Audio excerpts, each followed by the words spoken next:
और आइए बात करते हैं करप्शन के उस स्टार की जिसे एक झटके में नक्शे से मिटा दिया गया, खत्म कर दिया गया। करप्ट सिस्टम और बिल्डर के ज्वाइंट वेंचर का सबूत बन चुका नोएडा का ट्विन टावर सिर्फ 9 सेकंड में जमींदोज हो गया। करप्शन की मीनार में करंट दौड़ा, बारूद फटा और कुछ ही पलों में ट्विन टावर्स का दी एंड हो गया। 32 और 29 मंजिल की 100 मीटर ऊंची इमारतों के गिरने के एक एक फ्रेम को टीवी9 भारतवर्ष ने कैमरों में रिकॉर्ड किया।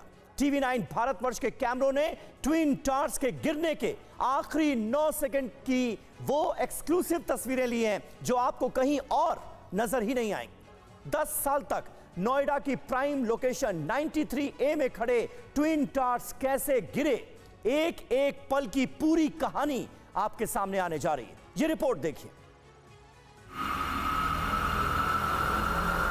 ये लगभग 80 एकड़ में सहजन के पत्तों को उगाते हैं। 100 ग्राम इन पत्तों के पाउडर को लगभग 600 से 800 तक के भाव में आराम से बेच देते हैं। आपको भी शुरू करना है तो अभी डाउनलोड कीजिए फ्रीडम ऐप को।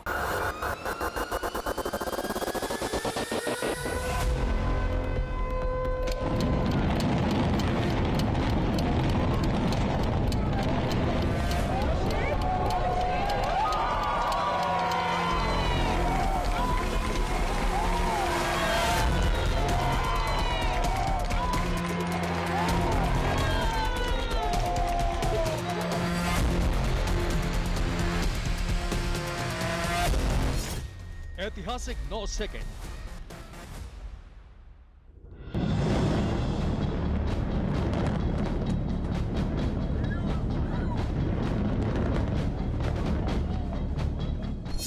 एक था ट्विन टावर, 9 सेकंड की पूरी कहानी।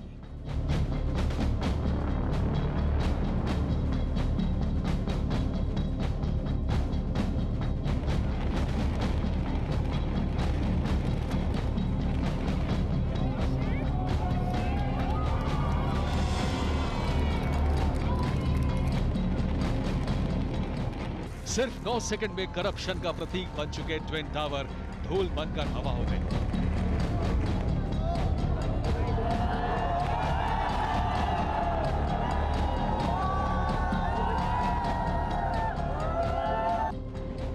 नोएडा के सेक्टर 93A में 100 मीटर ऊंचे टावर पल भर में धराशायी हो गए।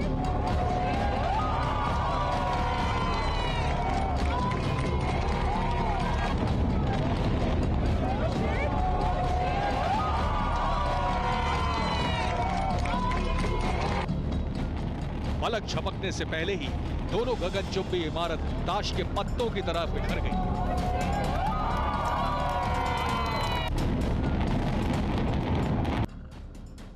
करप्शन के दम पर जिस ट्विन टावर के एक एक फ्लोर आसमान छूते गए, उसे जमीन पर आने में सिर्फ 9 सेकंड लगे।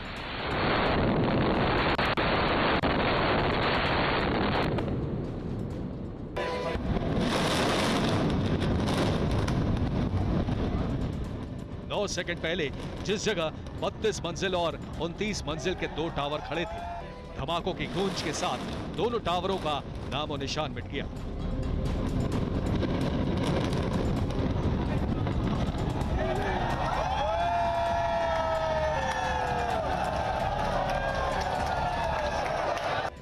ब्लास्ट हुआ और चारों तरफ धूल का गुबार फैल गया।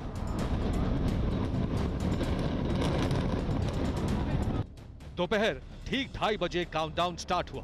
नोएडा के सेक्टर 93A में सायरन की आवाज तेज होती चली गई।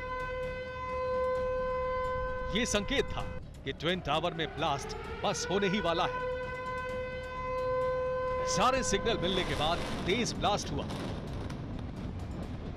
ट्विन टावर कांपते दिखाई दिए और फिर जिस पल का इंतजार पूरा देश कर रहा था, वो तस्वीरें इस तरह कैमरे में कैद हो गई।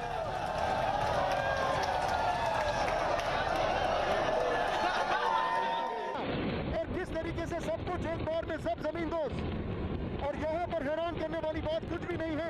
Everything is controlled, everything is controlled. This is just brilliant fishing. ये धुआं जो है अब यहाँ पर उठेगा और ये देखिए सब कुछ कंट्रोल्ड है। ट्विन टावर 9 सेकंड में गिरे।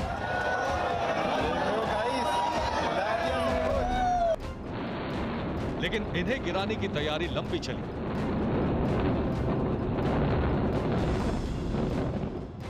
अगस्त 2021 को सुप्रीम कोर्ट ने करप्शन की बुनियाद पर टिके ट्विन टावर गिराने का आदेश सुनाया था। आदेश 3 महीने में ट्विन टावर को मिट्टी में मिलाने का था, लेकिन 3 महीने का वक्त खींचते खींचते 1 साल पहुंच गया। 100 मीटर ऊंचे ट्विन टावर को गिराना आसान प्रोजेक्ट नहीं था। ट्विन टावर के आसपास कई सोसाइटी है, जिसने सिचुएशन को खतरनाक बना दिया था।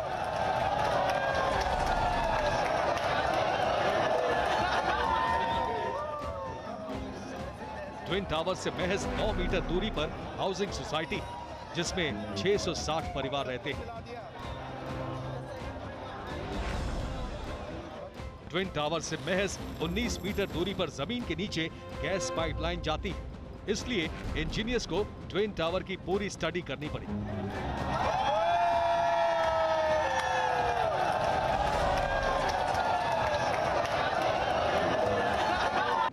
इसके लिए इंजीनियर्स ने ट्विन टावर का ब्लूप्रिंट निकाला, ब्लास्ट की प्लानिंग और इसके इंपैक्ट का पूरा एनालिसिस किया गया। समय की पाबंदी नहीं है।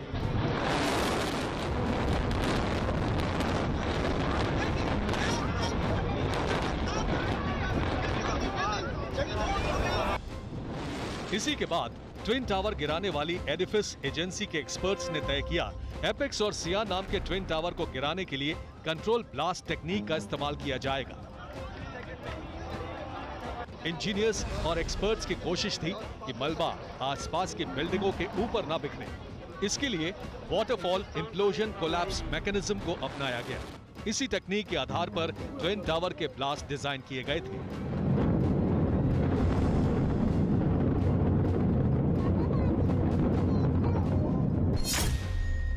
वाटरफॉल इंप्लोजन कोलैप्स मैकेनिज्म में बिल्डिंग झरने की तरह नीचे की तरफ गिरती है। कोशिश की जाती है कि मलबा मनचाही जगह पर गिरे।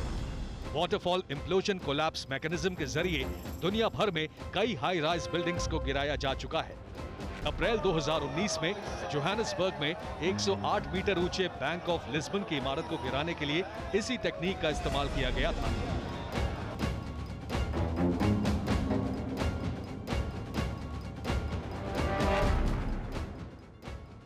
पूरी रिसर्च और एनालिसिस के बाद इस साल 21 फरवरी को ट्विन टावर गिराने की तैयारी शुरू हुई। 10 इंजीनियर्स और 350 वर्कर्स की टीम 181 दिन तक ट्विन टावर गिराने के प्रोजेक्ट में लगी रही। दोनों टावरों में विस्फोटक भरने के लिए 9,800 छेद किए गए। हर छेद में करीब 1,400 ग्राम बारूद भरा गया। दोनों टावर गिराने के लिए 3,700 किलो बारूद इस्तेमाल किया गया। हिंदुस्तान समय की पाबंदी नहीं है। Toughest building ever which is been demolished, और उसकी हाइट देख के और उसके सराउंडिंग नेबरिंग प्रॉपर्टीज देख के आज तक का शायद, ये इंडिया का नहीं बोलूँगा मैं, शायद वर्ल्ड का भी देखेंगे। अभी हमको एक्चुअली पीछे जाके देखना है कि क्या हुए, कौन से डिमोलिशन 100 मीटर के ऊपर हुए। इंप्लोजन टेक्निक में विस्फोट होने के बाद मलबा अंदर की ओर सिमट जाता है। इस टेक्निक का इस्तेमाल ऐसे इलाकों में बिल्डिंग गिराने के लिए किया जाता है जो रिहायशी इलाकों में होती है।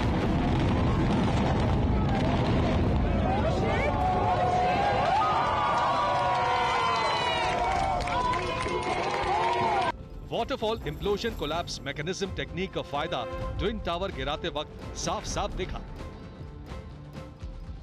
धमाके के साथ बिल्डिंग का मलबा खाली पड़ी जमीन की तरफ गिरा। हिंदुस्तान समय की पाबंदी नहीं है।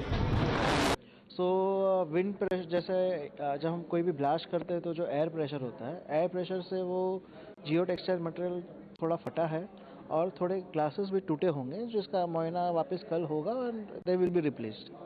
करप्शन की इमारत गिराने से पहले सुरक्षा के सारे इंतजाम कर लिए गए थे।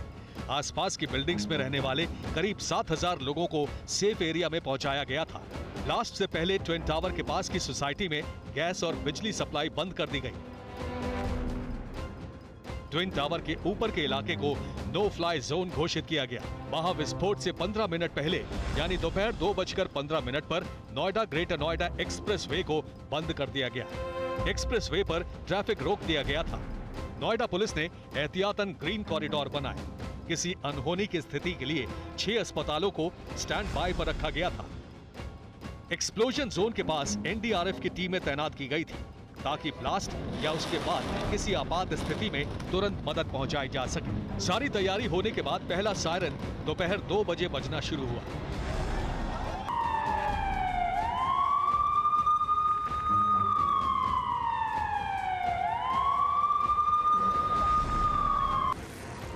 फिर वो वक्त भी आया जिसका इंतजार पूरे देश को था। अनहोनी की आशंका के बीच ब्लास्ट का बटन दबाया गया।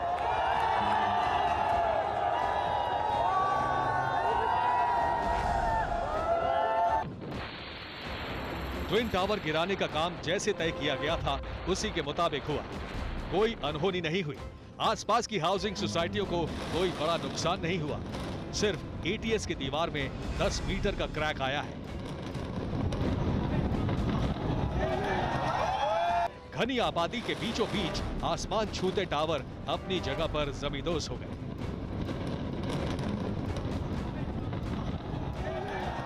इस तरीके से यहाँ पर एटीएस की बिल्डिंग जो है उसकी जो दीवार है उसको नुकसान पहुंचा है और अंदर देखिए कि इसको ढकने की कोशिश कर रहे हैं कि ताकि दिखाई ना दे। लेकिन अगर दूसरी तरफ देखेंगे तो आपको वहाँ पर जेसीबी जो है वो नज़र आएगा एटीएस की बिल्डिंग के अंदर, क्योंकि अंदर जो है मलबा पहुंचा है। आप देख सकते हैं जो पोस्ट डिमोलिशन रीसर्साइज है वो अंडरवे है और स्वीपिंग क्लीनिंग हमारे स्टाफ और sweeping machines, fire tenders, water tankers के थ्रू चल रहा है। इलेक्ट्रिसिटी सप्लाई रिस्टोर हो चुकी है। एटीएस की दीवार 10 मीटर्स लेंथ में डैमेज हुई है जो इनके द्वारा रिस्टोर कराई जाएगी।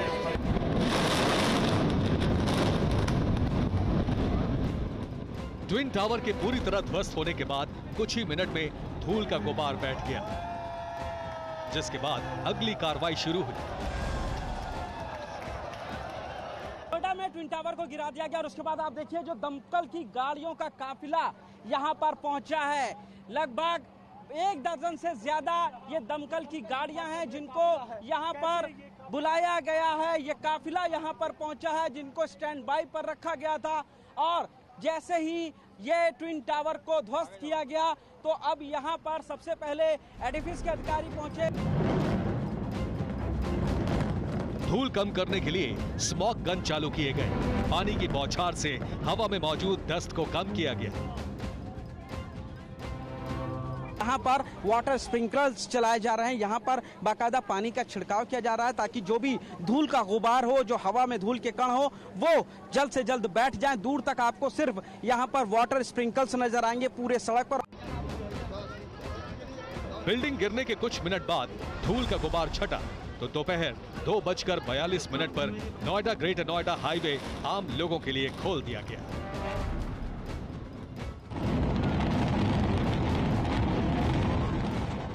Bureau report, TV9 Bharatvarsh.